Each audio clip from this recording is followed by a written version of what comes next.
I started off with the team in Bombay, and I used to essentially cover all of the emerging markets from a geographic spread perspective, and from a sector perspective.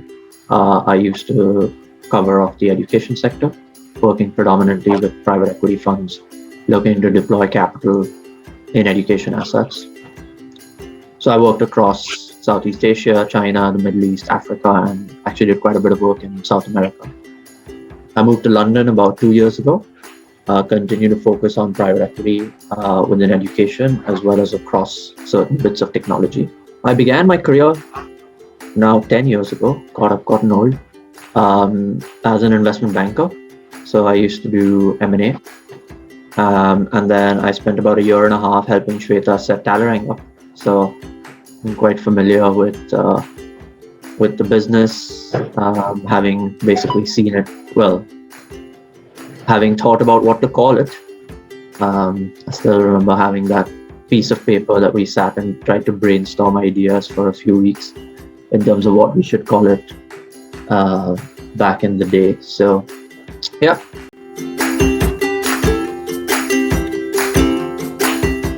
My name is Richa. I'm currently working with Crystal Ratings based out of Gurgaon. And I just wanted to know your experience. What kind of projects have you worked with while at EY? I think it's a strategy consulting domain is what I understand. So just want to know what kind of projects or what kind of experience you had in this organization. Sure. So I work predominantly with private equity clients. And so the bulk of what I do is basically advising them on investments that they want to make in either the education or technology sectors. So what does that really mean? So the bulk of my work is on the commercial side. So I don't spend any time on sort of financial diligence or valuation and things like that. That's where either kind of the chartered accountants within EY or the investment bankers would do.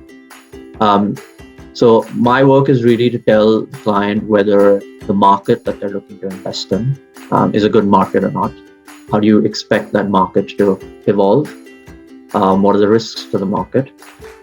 And then within that market, the particular asset that they're looking at. How to leverage MBA in the sense it's not a magic wand, right? So how to leverage that 1 year or those 2 years? What should one keep in mind before getting in it? So being academically good is one, that is definitely there. But how to leverage that MBA? Again, the reality of the situation is when you go to business school. So everybody thinks that you can go to business school and then do whatever you want after business school, right? It's like this reset in your career. It's not true at all. If you haven't gone in with a marketing background and you think you're going to go to business school and walk out of a job at P&G or Unilever in marketing, you're probably not, right?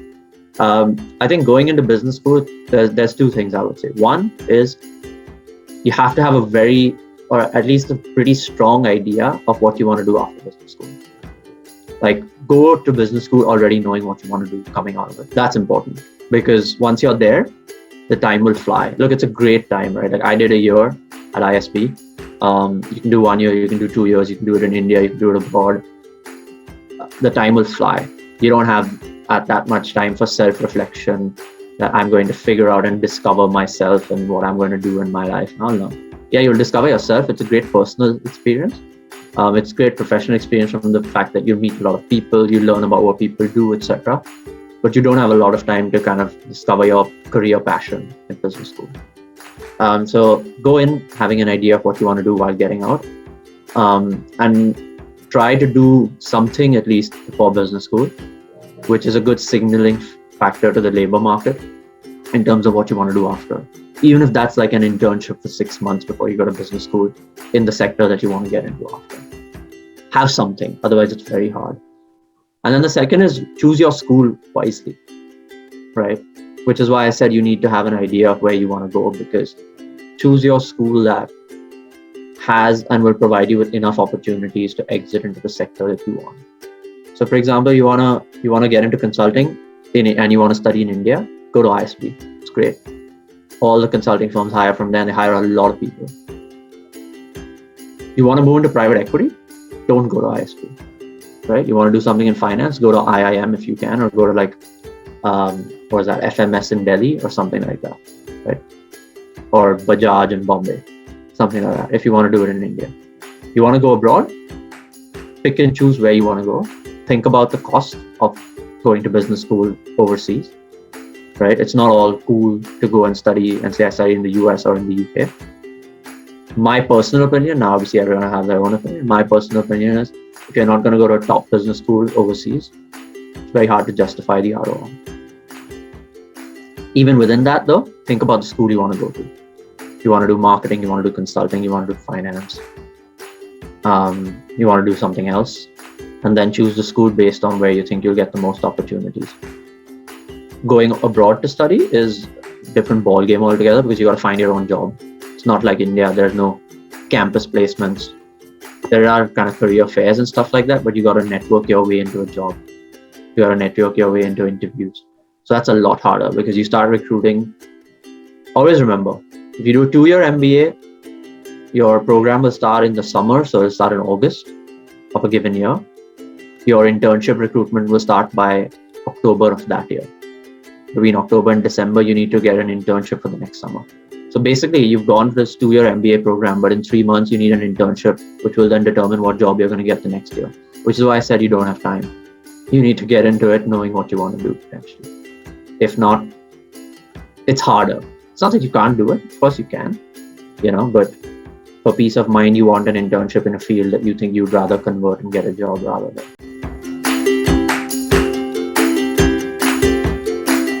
I guess scene setting from my side is that this is going to be a discussion. This is not going to be me talking to you about anything or telling you anything. I'm going to facilitate the discussion. I'll add my experiences where relevant, but this is basically a discussion that I would like to facilitate amongst yourselves so you can learn from each other. And the case and these slides are just a tool to help facilitate that discussion. Sort of how do each of you interpret project, right? It's a pretty commonly used term, but I'd be keen to understand what it means to some of you, either in the context of your experiences before or work. It is definitely working on an agreed deadlines, but I also feel that it's about coordinating the methods, resources, and skills and trying to achieve a specific objective by maintaining a specific criteria within the agreed parameters kind of thing. Yeah, that's true. That makes sense. Who would like to start with the broad backdrop within which the DIA project was actually commissioned? What are your thoughts? Denver was a booming economy at the time, and they had a very small airport that could hardly carry onboarding and inboarding at the same time. So they wanted essentially to build an airport that was big enough to serve the economy that they were projecting Denver to be. So that is where assessment was done in, say, 1979, I suppose, wherein they set in assessments saying that since Denver's growing, we also need to kind of build a public transport wherein it is correlated to the economy of Denver, and that is and the study was completed in 1983. And when the new mayor elections came in 1983, everybody who was campaigning eventually put it in their agenda so that they could be elected. So there was a political motivation as well to the side that they wanted votes. So one of the candidates which so others had to pitch in and say that we will also do this.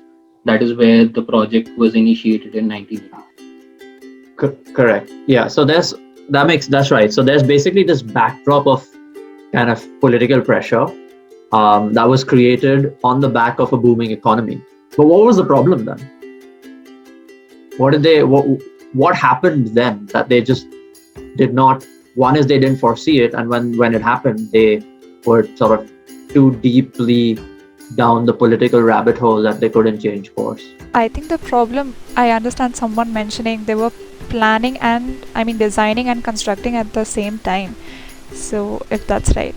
So I think that was the problem. You plan first and then start the execution rather than doing both of them at the same time. So that has high risk of, there's high probability that things won't work out if you're trying to do everything at the same time. Yeah, no, that's true. And so before we sort of get to that, I think just, the objective for the airport, right? I think, Aditya, you pointed out what the objective was. Why did they want to build it? Did that materialize? They were trying to solve a problem, right? What happened to that problem?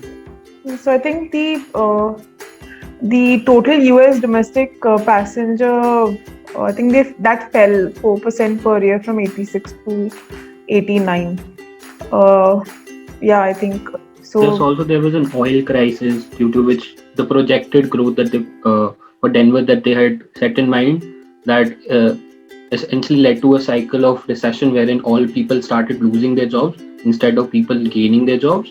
So the projected growth basis which the project was approved or was in the process of approval, the economic conditions were not viable enough for the project to take place. So I think the funding eventually had to go through a lot of processes wherein the public had to be brought in, and the entire economic and political scenario changed from where we initially thought of when the project was initiated and when the project was in the process of the planning stage.